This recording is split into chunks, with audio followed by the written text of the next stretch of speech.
Templeman for Macquarie. Thank you, Deputy Speaker. Today I'm appealing to women across the Hawkesbury and Blue Mountains to know the symptoms of one of the country's most deadly cancers for women, ovarian cancer. As Ovarian Cancer Awareness Month draws to a close, here in Parliament we've honoured the women who were warriors in their last months and days with this disease. Last year, MPs and senators heard from 2 women dying from ovarian cancer, ABC journalist Jill Emberson and Kristen Larson, who was only 26 years old. They died within days of each other last December.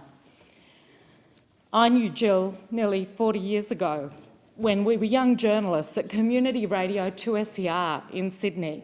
Reconnecting with her in recent years was bittersweet. It was her illness that brought this powerful, focused, warm and adventurous woman back into my sphere, and I'm very grateful for that. We learned this week that only 2 days before she died, Jill dictated a letter to the Minister for Health, continuing to lobby for additional funding for research into the causes, treatment, prevention and cure of ovarian cancer. That she and Kristen were able to influence the government in allocating $20 million for research was a triumph, but having that money spread over several years was a disappointment. Kristen and Jill and this year's speaker, a survivor of ovarian cancer, Megan Spears, who spoke of her lonely journey through this terrible disease, are absolutely right. There needs to be more support, and that means more money.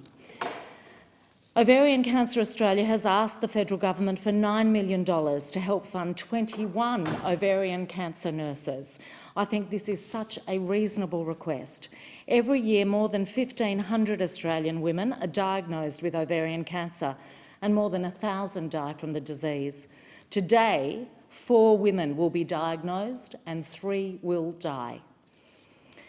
The 5-year survival rate for women diagnosed with ovarian cancer is 46%, and this compares to 91% for those diagnosed with breast cancer. We have done great work with breast cancer, and we need to see that happen with ovarian cancer.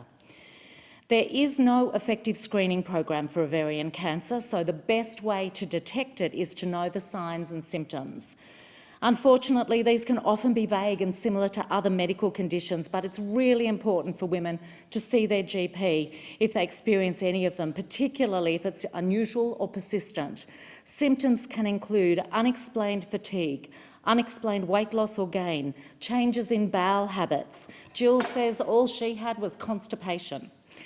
Increased abdominal size or persistent bloating, abdominal or pelvic pain, urinary changes and appetite loss or feeling full quickly. It's okay to ovary-react. Go and see your doctor.